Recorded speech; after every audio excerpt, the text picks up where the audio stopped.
은혜를 나누고자 합니다.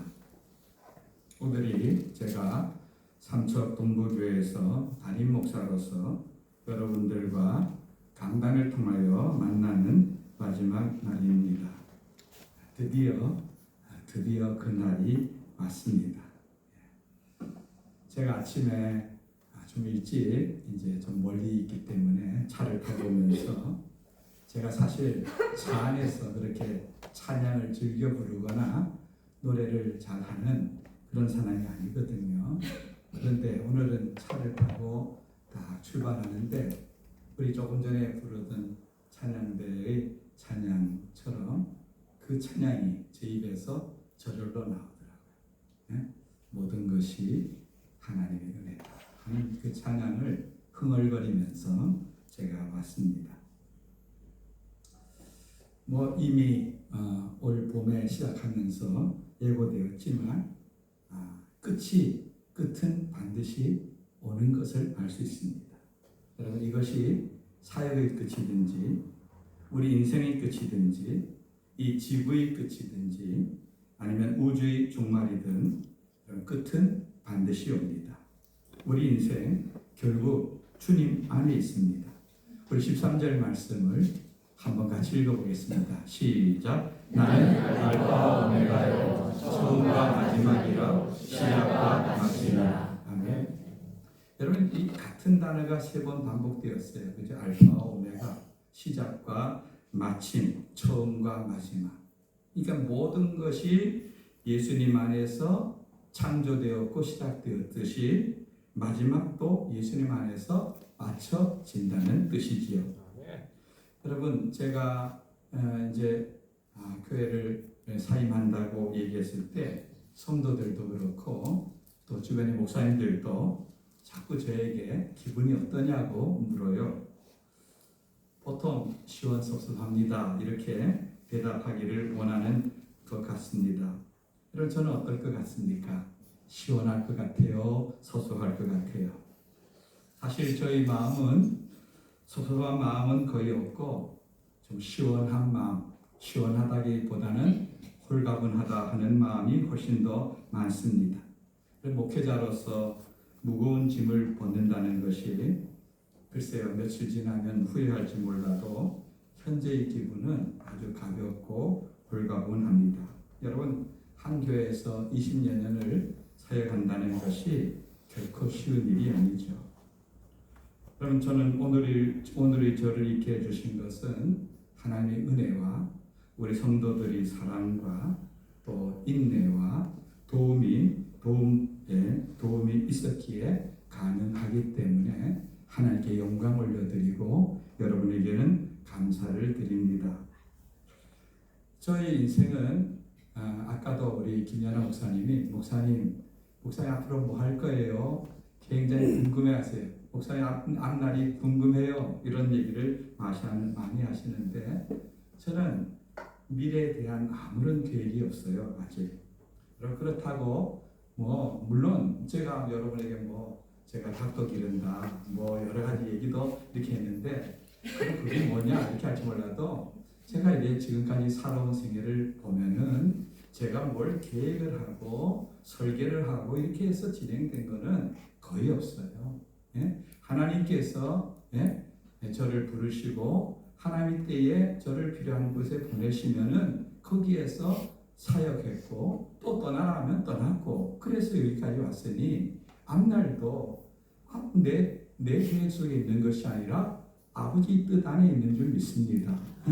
그분이 어느 곳에 보내면 그것이 나에게 주어진 자리인 줄 알고 종이 그게 아니겠어요? 종이 역할이 뭐예요? 주인의 뜻이 무엇인지를 찾고 주인의 뜻에 따라 순종해 가는 것이 종의 자세인데 저는 이제 그런 마음으로 있고 지금은 일단 오늘까지는 제가 여기에 온전한 마음을 다 해서 달려왔고 이제 내일부터는 좀 쉬기를 원해요.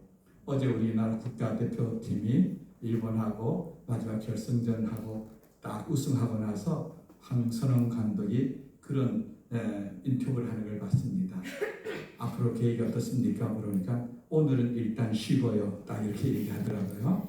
이겼으니까, 그죠? 이겼으니까 저도 좀 쉬고 그 다음에는 하나님의 선하신 인도하심을 기대하고 있겠습니다. 내 평생의 목자 되신 주님이 인도하시면은 어디든지 그곳은 푸른 주장인 줄 믿고 따라가려고 합니다. 저는 오늘 마지막 말씀을 성경의 마지막 책인 요한계시록을 통해 은혜를 나누려고 합니다. 요한계시록은 예수님의 12제자 중에 한 분인 사도 요한이 기록한 책입니다. 요한계시록 1장 9절 10절 말씀을 함께 읽어보겠습니다. 시작. 나 요한 너희 형제여 예수의 발람과 나라와 사문에 동참하는 자라 하나님의 말씀과 예수를 증언하였으므로 말미암아 바모라 하는 섬에 있었더니 주일날에 내가 성령에 감동되어 내 귀에서 나는 나팔 소리 같은 큰 음성을 들으니 아멘. 지금 요한은 반모라고 하는 섬에 있다고 자기 주소를 말하고 있습니다. 여러분, 이 반모라고 하는 섬은 돌로 된 섬이에요. 작은 섬이에요. 이 로마 정부에서 정치범들, 자기들 나라의 말 안 듣고 하는 이런 사람들을 보내서 거기 가면은 돌로 된 광산이 있는데 그 광산에서 강제 노역을 하게 하는 그런 유배지가 이 반모라고 하는 섬입니다. 여러분, 이때 사도 요한의 나이가 90세에 가까운 노인이었습니다. 여러분, 그 당시 90세는 정말 우리 지금 한 120세 정도 살 정도로 굉장히 오래 사는 그런 나이입니다.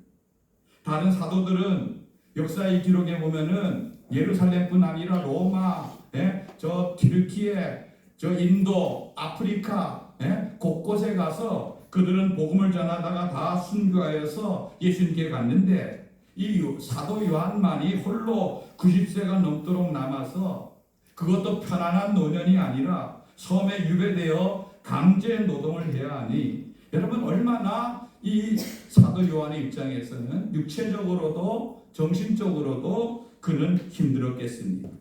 우리나라의 대표적인 목회자 중에 한 분인 한경직 목사님이 97세에 하나님을 부르심을 받았는데요. 목사님도 교회를 은퇴하시고 노년에 저기 남한산성이라는 곳에 가셔서 거기에서 이렇게 사셨지요. 근데 물론 식사를 챙겨주고 도와주는 그런 분들이 계셨지만 노년의 목사님은 또 치매가 오셔서 고생도 하시고 나이는 점점 들고 몸은 병들고 하는데 이게 죽는 게 마음대로 됩니까? 죽지를 않으니까 한 번은 목사님들이 왔는데 후배 목사님들이 왔는데 아니 하나님이 나를 잊어버리셨는가 봐 이런 얘기를 하는 얘기가 저에게 들려오더라고요. 여러분, 사도 요한도 아마 그런 마음이 들지 않겠습니까? 사람이 나이가 들면은요 건강하게 살다가 조금 아프면은 얼른 조금 아프고 얼른 천국 가는 게 제일 좋은 일인데 사람의 생명이 내 생각대로 된다면 얼마나 좋겠습니까? 여러분, 그래도 이 요한은요 여기 이 섬에서 주의를 기억하고 있었습니다. 오늘 성경에 보면은 주의 날에 이렇게 되어 있죠. 주의 날에. 여러분, 달력도 없는 그곳에서 아마 하루하루 날짜를 세면서 주의 날을 기억하여 하나님께 기도할 때에 그에게 보여주신 것이 이 요한계시록인 것입니다. 요한계시록은 그 당시 교회들에게 보내는 편지였습니다. 교회들에게 보내는 서신이었습니다. 그 교회는 당시에 실존하는 에베소, 버가모, 서가모, 사대, 두아디라, 라오디게아, 빌라델비아 이 7개의 교회이기도 하지만 그 교회는 역사 속에서 나타나는 모든 교회들의 대표적인 그런 케이스이기도 하고 그 교회된 우리들 한 사람 한 사람도 그 어느 교회인가 나도 해당되어지는 것을 알 수가 있습니다. 그러므로 우리는 요한계시록을 읽을 때에 나에게 어떻게 종말을 준비해야 하는가 하는 말씀으로 이 말씀을 받아들여야 합니다. 여러분, 요한계시록의 마지막은요 예수님이 백보자 심판을 통해서 천국 백성과 지옥 백성을 나누어짐을 보여주고 있습니다. 그리고 천국 백성들이 어떤 상을 받을지를 기록하고 있습니다. 오늘 12절 말씀 함께 읽어봅니다. 시작. 보라, 내가 줄 상이 내게 있어 각 사람에게 그가 행한 대로 갚아주리라. 예, 여러분, 예수님께서 내가 속히 온다, 내가 줄 상이 내게 있다, 각 사람에게 그가 행한 대로 갚아주십니다. 여러분, 주님께서 각 사람에게 행한 대로 갚아주신다는 이 말씀을 명심하시기 바랍니다. 우리가 예수님의 은혜로 우리가 구원받았지만 구원받은 것에만 만족하는 인생이 되지 말고 주님 앞에 섰을 때 얻을 상을 위해서 가치 있는 인생을 살아가시는 저와 여러분 되기를 주님의 이름으로 축원드립니다. 아멘. 상은요, 우리 인생을 결산할 때 우리 주님께서 보실 때에 우리 행위가 상을 받고 못 받고 하는 것을 결정할 것입니다. 여러분, 가을이 되면은 우리가 기다리던 날이 있죠. 뭡니까? 운동회, 그죠? 운동회 날. 여러분은 어떻습니까? 운동회 날, 여러분 그 가운데 여러분 그런 운동회를 기다리고 또 거기에서 상도 타고 하셨는지요? 저도 어릴 적에 운동회 이렇게 생각해 보면은 그 미류나무 꼭대기에 뭐 조각구름이 걸려 있네, 거기에 맞춰서 우리 5학년, 6학년 아이들이 이렇게 둘씩 남녀가 짝을 지어서 이렇게 그 마스게임이라 하나요? 그거를 연습하고 하는데, 그때는 여학생들하고 손 잡는 게 얼마나 서로가 불편하고 힘든지, 손은 잡긴 잡고 뭐 돌아가고 해야 되는데, 그래서 여학생들하고 중간에다가 이제 짝대기 막대기를 하나 잡고, 이 짝대기가 짧으냐 기냐에 따라서 학생들이 막 화도 내고, 그렇게 했던 기억이 나고 그렇게 합니다. 근데 운동회 하면은 아마 제일 우리가 신나는 게 달리기 아니겠습니까? 그죠? 100m 달리기, 뭐 200m 장애물 달리기 등 이렇게 하는데, 저는요 달리기를 하면서 한 번도 3등 안에 들어본 적이 없어요. 3등 안에. 6명이 뛰어도 5등 아니면 6등이고 5명이 뛰어도 4등 아니면 5등이고 내 뒤에서 이렇게. 저는 뭐 여러분들이 저를 목사님 운동 제법 하는데 좀 하는데 이렇게 할지 몰라도 어릴 때 저는 정말 약하고 운동 못하고 어느 편에 가나 축구할 때도 어느 편에 가나 승패와 전혀 관계없는 그런 아이였어요.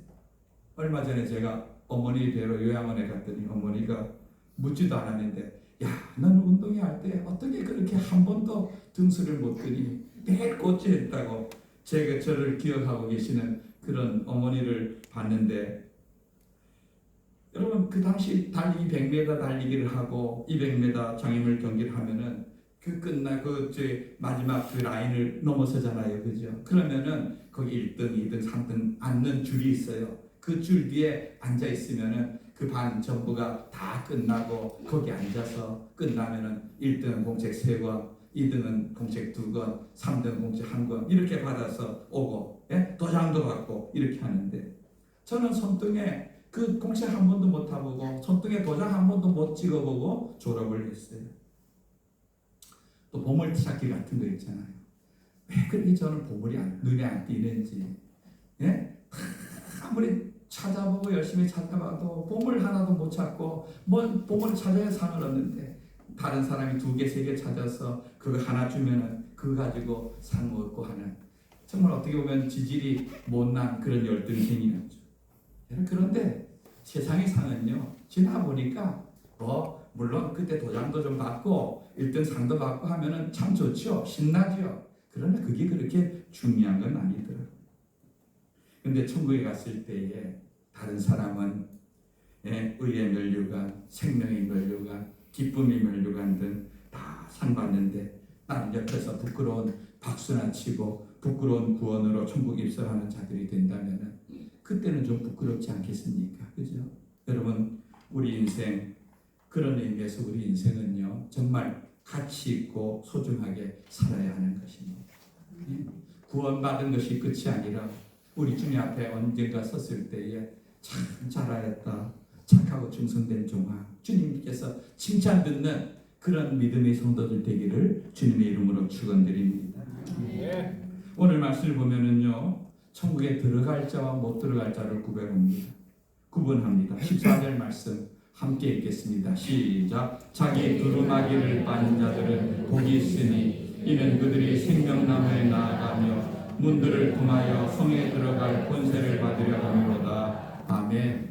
그 성, 여기서 말하는 성은 새 예루살렘, 즉 예수님과 더불어서 천년왕국의 기쁨을 누릴 그 새 예루살렘에 들어갈 자들을 말하는데, 거기 들어갈 자들은 자기 두루마기를 빠는 자들, 즉 어린 양의 피에 그 옷을 깨끗하게 씻고 회개하는 자들이라고 밝히고 있습니다. 이와 달리 성에 못 들어가고 성 밖에 거할 자들은 믿음의 길에서 떠나 하나님 아닌 것을 하나님처럼 섬기는 자들이라고 15절에 말씀하고 있습니다. 여기 보면 15절에 보면 개들과 점술가들과 음행하는 자들과 살인자들과 우상숭배자들과 및 거짓말을 좋아하며 지어내는 자는 다 성 밖에 있으리라, 이렇게 주님 말씀하시고 있습니다. 여러분, 지금 이게 여러분 잘못 착각하면 14절은 교회 다니는 성도들이고 15절은 교회 밖에 있는 성도들이라 생각할 수 있는, 교회 밖에 있는 사람들이라 생각할 수 있는데 그게 아닙니다. 14절 15절은 지금 제가 처음에 말씀드린 것처럼 지금 요한계시록은 교회들에게 주시는 말씀이라고 분명히 말씀을 드렸어요. 교회들에게, 즉 교회들 가운데서, 교회 성도들 가운데서도 천국 밖에 있을 사람들이 분명히 있다는 것을 성경은 밝히고 있다는 것입니다. 여러분, 교회 다니는 것만 가지고 천국 가는 게 아닙니다. 예수님 믿어야 됩니다. 그리고 바로 믿어야 됩니다. 여러분, 저와 여러분들이 모두가 다 천국에서 배웠게 되기를 바라는 것입니다. 성경의 마지막은 성경 말씀에 대하여서 우리가 어떻게 대해야 하는지를 우리에게 가르쳐주고 있습니다. 18절 19절 말씀 함께 읽어봅니다. 시작. 내가 이 두루마리의 예언의 말씀을 듣는 모든 사람에게 증언하노니 만일 누구든지 이것들 외에 더하면 하나님이 이 두루마리에 기록된 재앙들을 그에게 더하실 것이요, 만일 누구든지 이 두루마리의 예언의 말씀에서 제하여 버리면 하나님이 이 두루마리에 기록된 생명나무와 및 거룩한 성에 참여하는 자여 버리시리라. 아멘. 여러분, 성경 말씀 외에 어떤 것도 더해서는 안 되고 성경 말씀을 임의로 빼서도 안 된다고 성경은 분명히 밝히고 있습니다. 세상은 날이 갈수록 하나님 말씀 외에 진리가 여기 있다 저기 있다 유혹하는 소리가 점점 더 크게 들려올 것입니다. 여러분, 우리에게 주어진 말씀 외에 어떤 것도 성경의 권위를 넘어서지 못한다는 것을 명심하시기 바랍니다. 특히 이단들요. 여러분, 이단들이 있는 곳에 가보셨어요? 저는 통일교도 가보고 이런 곳에 가봤는데 그들은요, 하나님 말씀 외에 자기 교주가 얘기한 것들을 더 우선해 두고 그것을 믿고 그것을 따라야 된다. 오늘날도 여러분, 옛날 그런 데서였죠. 하나님부터 직통계시, 굉장히 보면은 굉장히 영적인 것 같고 바른 것 같지만 하나님이 계시된 말씀 외에 어떤 다른 것들도 우리에게 허락한 것이 없어요. 그런 것들에 맛을 들이고 그것을 쫓아가는 그런 데들, 그런 유혹들이 앞으로 더 많이 생기면 더 많이 생길 것이니 여러분, 그런 것을 주의하시기 바라는 것입니다. 바른 가르침과 바른 진리에 서서 바로 서셔서 끝까지 완주하시는 복된 성도들 되시기를 바라는 것입니다. 예수님은 분명 말씀하신 대로 다시 오십니다. 사도행전 1장 말씀대로 너희 가운데서 올려진 예수는, 하늘로 올려진 이 예수는 하늘로 가심을 본 그대로 오시리라 약속하셨습니다. 여러분, 저는 이 말씀대로 이루어질 것을 믿습니다. 예수님이 오심은 어떤 예루살렘 그쪽에서 그냥 이 한시적으로 오는 것이 아니라 전 우주적으로 모든 사람들이 그 예수님을 만나도록 오실 것입니다. 그렇기 때문에 우리는 그 다시 오실 주님을 기다리며 사는 자입니다. 여러분, 그들에게 필요한 것은 이 마라나타 신앙입니다. 마라나타 신앙. 이 마라나타라는 단어는요, 예수님 당시 언어인 아람어에서 유래되었습니다. 이 마라나타는 아람어의 두 가지 언어가 합쳐진 것입니다. 마란이라는 뜻은 주님이라는 뜻입니다. 그리고 아타라는 뜻은 오십시오. 예? 그 마란이라는 뜻과 아타라는 뜻이 합쳐져서 주님이 오십니다. 주님 오십시오 하는 그런 의미입니다. 초대 기독교 교회들은 이 마라나타를 그들이 기도 속에서 그들이 믿음의 선언으로 날마다 사용했습니다. 모일 때마다 사용했습니다. 기독교인들은 예수님이 언젠가 살아계신 분들과 죽은 분들을 심판하기 위해서 이 땅에 오실 것을 굳게 믿었고, 예수님 빠르게 오심을 갈망하며 그들은 기도하고 기다렸습니다. 이 마라나타는 예수님이 다시 오신다는 약속에 대한 그들의 희망과 믿음을 표현하는 것이었습니다.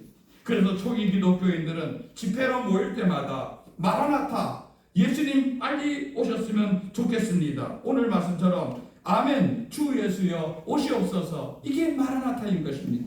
이 말을 늘 그들은 반복했고 외치고 고대했던 것입니다. 오늘날 주님을 기다리며 사는 크리스찬들은 이 마라나타의 신앙을 갖고 삽니다. 여러분의 마음속엔 주님 오심에 대한 기대감이 있습니까? 아니면 이 세상에 대한 소망과 미련이 더 많은지요?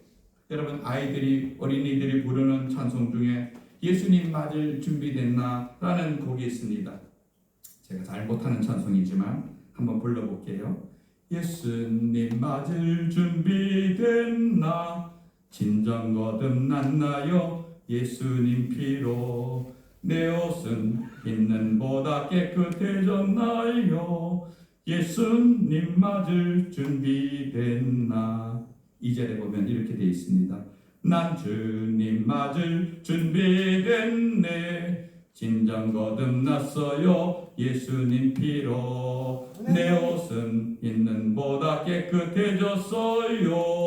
예수님 맞을 준비됐네. 여러분, 1절을 여러분이 물을 때 2절로 답할 수 있는 복된 성도들 되시기를 바랍니다. 말씀을 마칩니다. 예수님을 기다리는 자로 우리는 마라나타의 신앙으로 살기를 다짐하는 모든 성도들에게 오늘 마지막 말씀처럼 주 예수의 은혜가 모든 심령 속에 항상 함께 하시기를 원합니다.